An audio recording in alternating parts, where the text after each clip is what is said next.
Hey guys, we're going to use the Kindle and Audible the same way I would do in the classroom, and we're going to listen to the first chapter of Mice and Men together.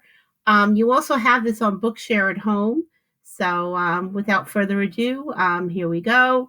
Of Mice and Men, narrated by Gary Sinise. Penguin Random House Audio presents Of Mice and Men by John Steinbeck. Read for you by Gary Sinise.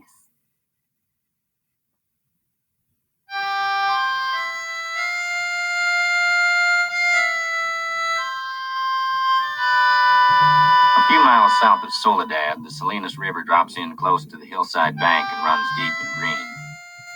The water is warm too, for it has slipped twinkling over the yellow sands in the sunlight before reaching the narrow pool.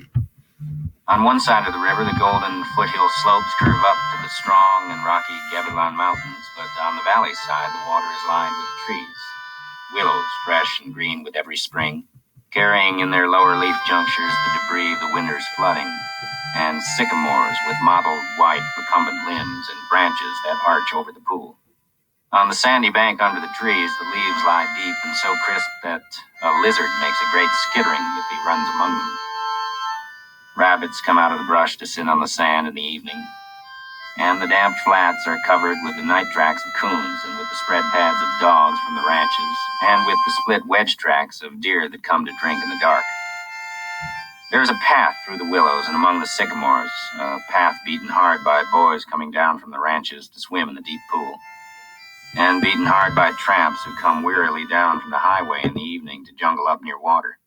In front of the low horizontal limb of a giant sycamore, there is an ash pile made by many fires. The limb is worn smooth by men who have sat on it. Evening of a hot day started the little wind moving among the leaves. The shade climbed up the hills toward the top. On the sand banks, the rabbits sat as quietly as little gray, sculptured stones. And then, from the direction of the state highway, came the sound of footsteps on crisp sycamore leaves. The rabbits hurried noiselessly for cover. A stilted heron labored up into the air and pounded downriver. For a moment, the place was lifeless. And then two men emerged from the path and came into the opening by the green pool. They had walked in single file down the path, and even in the open, one stayed behind the other. Both were dressed in denim trousers and in denim coats with brass buttons. Both wore black, shapeless hats, and both carried tight blanket rolls slung over their shoulders. The first man was small and quick, dark of face, with restless eyes and sharp, strong features. Every part of him was defined. Small, strong hands, slender arms, a thin and bony nose. Behind him walked his opposite, a huge man, shapeless of face, with large, pale eyes, with wide, sloping shoulders. And he walked heavily, dragging his feet a little, the way a bear drags his paws. His arms did not swing at his sides, but hung loosely. The first man stopped short in the clearing, and the follower nearly ran him over. He took off his hat and wiped the sweatband with his forefinger and snapped the moisture off. His huge companion dropped his blankets and flung himself down and drank from the surface of the green pool, drank with long gulps, snorting into the water like a horse. The small man stepped nervously beside him. "Lenny," he said sharply. "Lenny, for God's sakes, don't drink so much." Lenny continued to snort into the pool. The small man leaned over and shook him by the shoulder. "Lenny, you're going to be sick like you was last night." Lenny dipped his whole head under, hat and all, and then he sat up on the bank and his hat dripped down his blue coat and ran down his back. "That's good," he said. "You drink some, George. You take a good big drink." He smiled happily. George unslung his bindle and dropped it gently on the bank. "I ain't sure it's good water," he said. "Looks kind of scummy." Lenny dabbled his big paw in the water and wiggled his fingers so that the water rose in little splashes. Rings widened across the pool to the other side and came back again. Lenny watched them go. "Look, George. Look what I done." George knelt beside the pool and drank from his hand with quick scoops. "Tastes all right," he admitted. Don't really seem to be running, though. You never ought to drink water when it ain't running, Lenny, he said hopelessly. He'd drink out of a gutter if he was thirsty. He threw a scoop of water into his face and rubbed it about with his hand, under his chin and around the back of his neck. Then he replaced his hat, pushed himself back from the river, drew up his knees, and embraced them.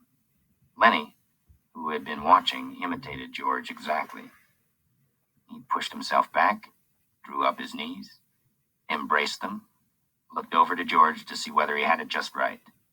He pulled his hat down a little more over his eyes, the way George's hat was. George stared morosely at the water. The rims of his eyes were red with sun glare.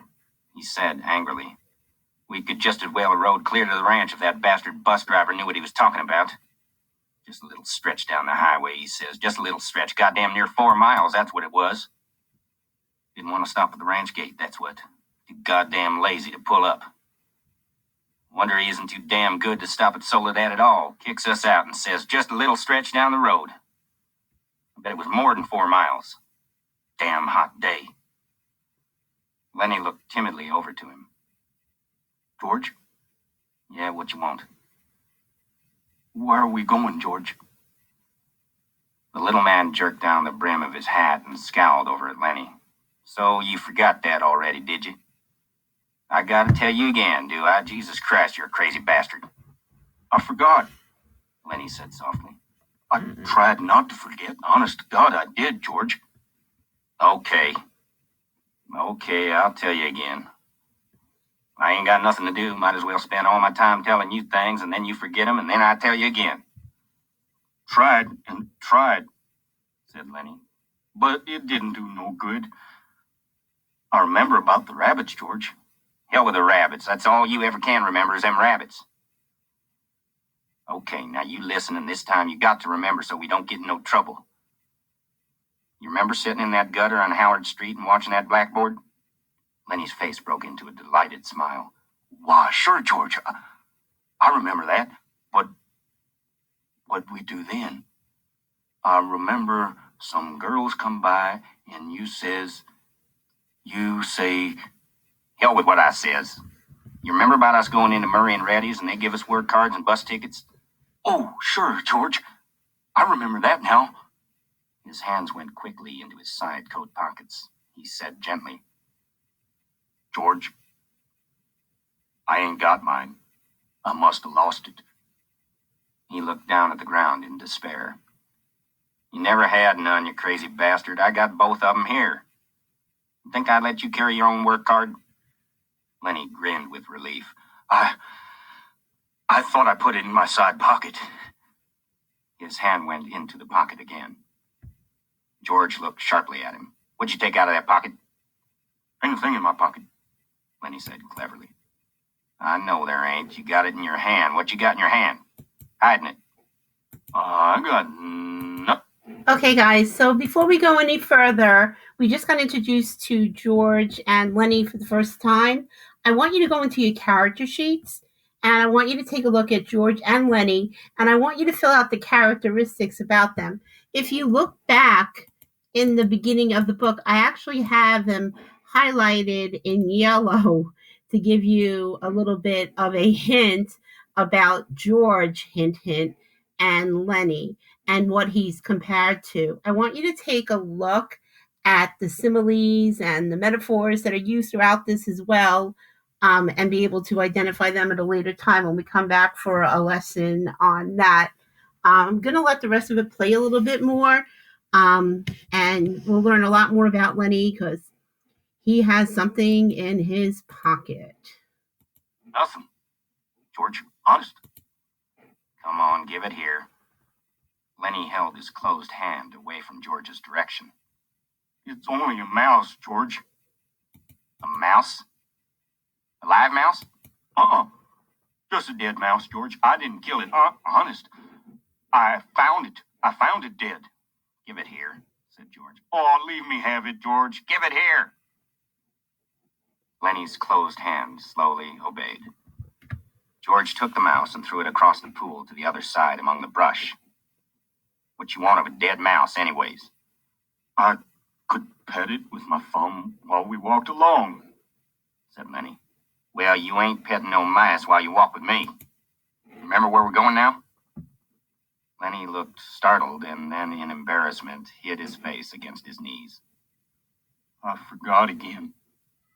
Jesus Christ, George said resignedly. Well, look, we're going to work on a ranch like the one we come from up north. Up north? In Weed. Oh, sure. I remember. In Weed. That ranch we're going to is right down there about a quarter mile. We're going to go in and see the boss. Now look, I'll give him the work tickets, but you ain't going to say a word. You just stand there and don't say nothing. If he finds out what a crazy bastard you are, we won't get no job, but if he sees your work before he hears you talk, we're set. You got that? Sure, George. Sure, I got it. Okay. Now when we go in to see the boss, what are you going to do?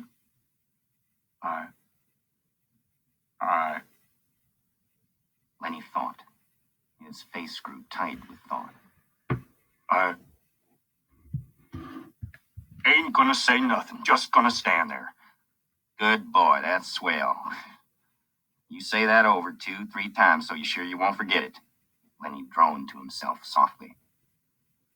I ain't gonna say nothing. I ain't gonna say nothing. I ain't gonna say nothing. Okay, said George. And you ain't gonna do no bad things like you done in Weed, neither. Lenny looked puzzled. Like I done in Weed? Oh. So you forgot that too, did you?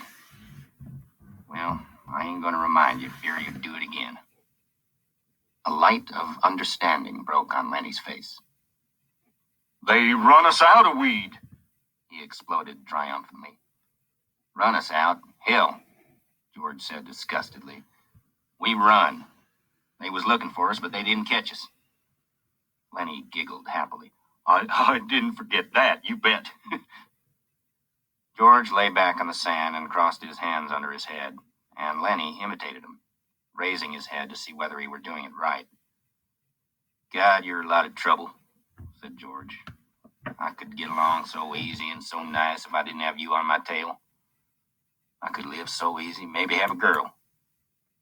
For a moment, Lenny lay quiet, and then he said hopefully, We're going to work on a ranch, George. All right, you got that. But we're going to sleep here because I got a reason. The day was going fast now. Only the tops of the Gabilan Mountains flamed with the light of the sun that had gone from the valley. A water snake slipped along the pool, its head held up like a little periscope. The reeds jerked slightly in the current. Far off toward the highway, a man shouted something, and another man shouted back. The sycamore limbs rustled under a little wind that died immediately. George, why ain't we going to the ranch and get some supper? They got supper at the ranch. George rolled on his side. No reason at all for you. I like it here. Tomorrow we're going to go to work. I seen thrashing machines on the way down. That means we'll be bucking grain bags, busting a gut. Tonight I'm going to lay right here and look up. I like it.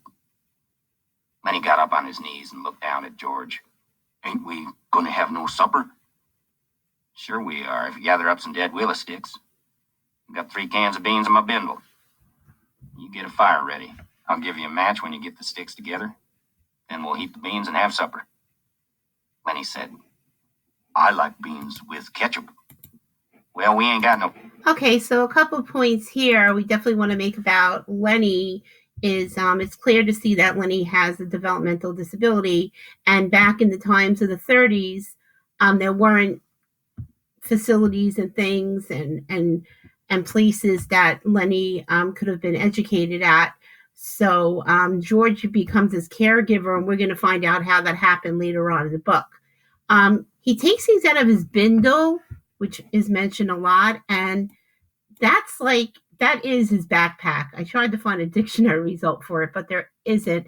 But these guys live off the land, and they travel from farm to farm because of the economy and the Great Depression and all the background slides in farm life ranch life that I wanted you guys to finish, which I hope you will. I'm going to stop right here for today. and give you some more questions about chapter 1. And then we'll continue next time. I don't want to overwhelm you guys. If you have any questions, about what I just covered, please let me know.